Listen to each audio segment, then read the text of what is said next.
talk is called A Different Kind of Crack, and implicit in the title is that you're not going to hear 18 minutes on crack cocaine.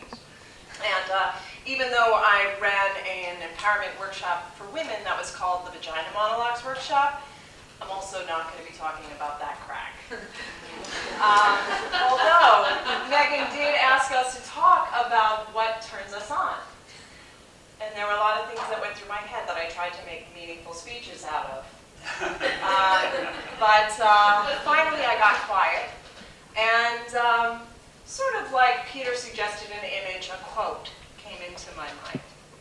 And many of you are probably familiar with it, given the fact that you live here. It's a Leonard Cohen quote from his song Anthem. And it goes, "Forget your perfect offering. There's a crack in everything." She's mouthing it with me, I love it. That's where the light gets in. So those are the cracks I'm going to be talking about today. And there are many ways you can interpret that quote. And if you break it down into the spiritual aspects of human imperfection, there are three that stand out to me. And one is, if you have this liability or this perceived liability, this limitation, sort of like many of you might have seen King George VI in King's Speech, and he has this stammer and this stutter, and it takes all of his resources to overcome it, and through that he finds his strength, and he broadcasts leadership and light into the world. And then there are the other cracks in our world, like the Holocaust, that are so unfathomable and unthinkable. And then people make incredible pieces of art, and we reflect on how horrible man can be to man, and hopefully it will inspire us to bring more light into our world. And the third thing that I get filled up with when I think about this quote is the fissures and the fault lines that we all have in our own personas, these little openings that sometimes let out the deeper truths of who we are. And I live for those cracks. I mean, in that context, I'm like a crack whore. You know, it's why I was drawn to acting as a kid, because actors lift the curtain on those human places that nobody in the world that I was growing up in was willing to show. And I was very excited to get close to those parts. And now, as a therapist, I have this incredible privilege to really get to know people and to see them face their own cracks. And there's nothing like it when somebody takes a discarded part of themselves and reunites with it and has this inner eruption of compassion. So today I'm going to talk about the effect of these cracks in intimacy. And I want to remind you, if you have seen it, of a little scene from one of my favorite rom-coms, which I like to say now, romantic comedies. When Harry met Sally. In case you don't remember it or you haven't seen it, it tells the story of a man and a woman who, despite this bet that Harry the man has declared that men and women can't be just friends, they do form this incredible friendship. And through the years, they get close.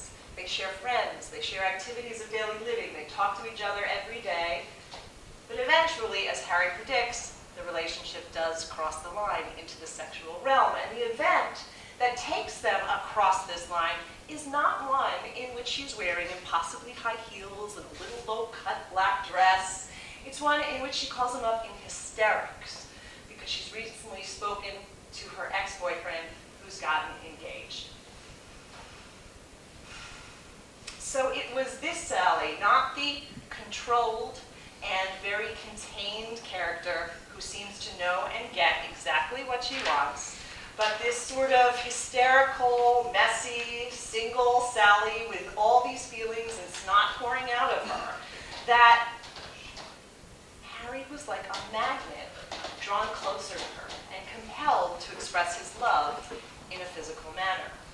And what I love about this scenario is that it challenges the advertised notions of what is attractive in women and instead highlights the power of connection and vulnerability. Sally was wearing a frumpy bathrobe, and she had mascara running down her face from her very heartfelt tears, yet she was beautiful. And her openness and her flow on the softer side underneath that shell had the power to draw Harry in, and as we learned, way beyond his intimacy comfort zone. It had the power to transform the entire relationship. So there was a sexiness to her messiness, but it is not really the weakness or the messiness that I think was sexy. It was the surprise of dropping the mask that we normally wear that is what is vibrant and seductive. And that's what lets the other in. So conversely, when a mess of a woman, or a man for that matter, suddenly expresses a moment of strength and integrity, it's equally as riveting. So a lot of rom-coms, even way back since the 40s, have told the story of this strong single woman. She's sometimes nutty, she's usually a workaholic, and she's a control freak, and then this guy's pursuing her, and finally she loses it, and they come together. And from a feminist perspective, this looks pretty awful, right? Like, she's crazy and unapproachable, but then she breaks down and he has someone to save. But if we stick with what I'm following and we accept that the real and underused parts of ourselves actually have a potent and often irresistible quality to them, it's interesting that most of us are so reluctant to, as Cohen would instruct, forget our perfect offering. I mean, we're obsessed with perfection. We manipulate ourselves in an attempt to cover our cracks and flaws. We hold interference at bay. And although it's understandable that we do this, given most of our chilly childhoods and our past traumas, I get it. But it just doesn't work in intimacy. To do service at the City Yoga Ashram, where I was an assistant to some swamis. And here I thought I was just going to be with these incredibly steady, compassionate, well-trained, perfect human beings, right? Well, I was only 23, but it didn't take me long to figure out how mistaken I was. There are people who genuinely take on a path of meditation, and I believe that there was a very heartfelt intention, but basically I found pettiness, power struggles, tantrums, just like the rest of us. And then these orange robes that they were wearing sort of came to me like they were hiding behind mother's skirts. Did you ever try to fix anything with crazy glue? I mean, occasionally it does with wonders, really. But most of the time, it just gets all over your fingers, and you get these little hardened calluses on top of your soft fingertips, and the thing that you broke never really looks the same, and the cracks are highlighted in this clownish way, like bad plastic surgery. Well, that's really what I felt the Swami's costumes were like. Crazy glue, in keeping with the metaphor, fosters that. Just crazy. We try to cover up and perpetually defend ourselves against what we perceive as shameful, and then these traits become more obvious, if not to ourselves, than others. How isolating. So what can human beings do that might encourage us to trust that our perceived imperfections and our cracks could open us to intimacy rather than prevent it? I firmly believe that we need to establish or reestablish, I'm not sure, the importance of creating bonds in which we can be seen and known. To truly know someone is a thing of wonder, and it requires that we slow down a little and empty our minds and hearts of detritus in order that we could actually take somebody else in and to see their greatness and their imperfections with tender, watchful eyes. For many people, forming rich and slow bonds happen naturally, but I've noticed, sadly, that it's becoming more and more common for people to invest less and less in relationships. I mean, people are so busy, but we no longer seem to value the investment that real relationships take. And so they'll crawl up to the edge of a bonding moment or let the mask slip to the side a little bit, but then people's sudden, unexpected disappearing acts. I'm afraid nowadays this is becoming more and more common. Not long ago, I was writing at a local restaurant, and I spotted two close friends having lunch. The restaurant was packed and noisy, and I was sort of hiding in a corner, so after I finished my paragraph, I got up to make my presence known. And as I approached their lively and engaged discussion, I heard mention of my name, and I froze. They were talking about me, and I didn't want to hear what they had to say, so I ran back to my corner and just tried to take deep breaths, feeling very anxious and threatened. And then I had this shift. You know, I moved here 5 years ago, and it had been so long that I would have local people close enough to me that were talking about me. And the fact that they were talking about me, and I loved them, and I knew they weren't going to trash me, just made me feel like my presence had an impact, that I was known, and that I mattered. And even though I just got this vibe that probably everything they were saying wasn't all good, even if they were bonding over a character trait of mine that just drives them crazy, or some like blind spot I have that's so irritating, they were still talking about me. It's like bad publicity, right?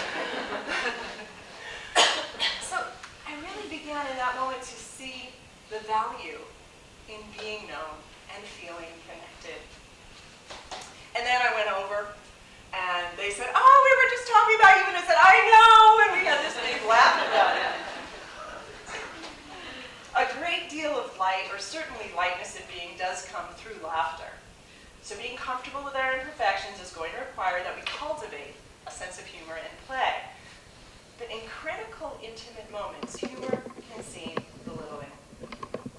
Being seen often has this bittersweet texture. It is at once disarming and a relief. Exposure at first may feel raw, but if it's met with safety, it can feel like coming out of a dark closet that you've been hiding in for a really long time. And so keep super close friends. First of all, it's time consuming. And secondly, deep relationships are like good chocolate, rich enough that you don't need too much to feel satisfied.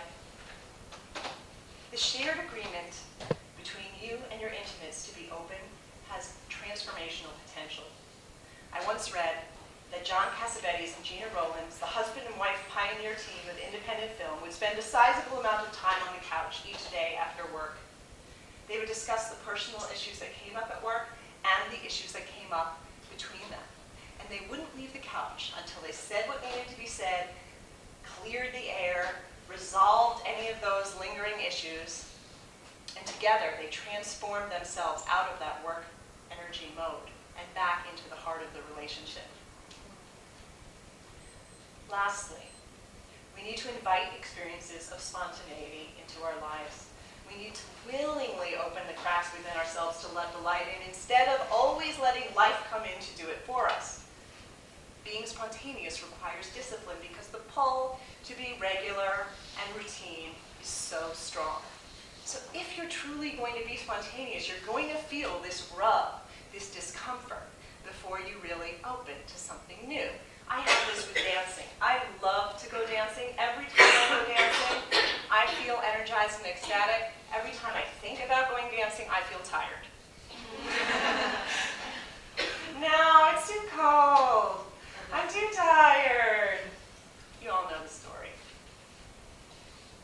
The masks we wear have importance and are necessary, but emotional health requires the ability for us to create circumstances in which it is safe for our masks to come down so we can experience the pleasure of life moving through us and the pleasure of the intimacy it brings. Without it, we feel numb and quietly suffer and often create unnecessary drama, seeking out upsetting things in order to have an experience of aliveness.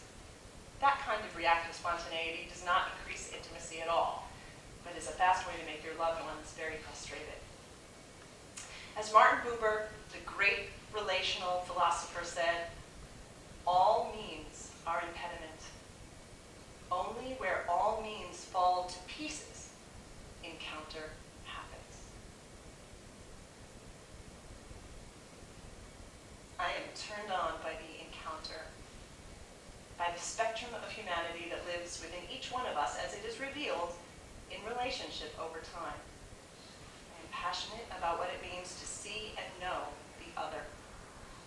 The inability to experience that kind of intimacy that satisfies the soul is the basis for addiction to crack and other drugs and distractions of many kinds. Opportunities await. It's a turn on.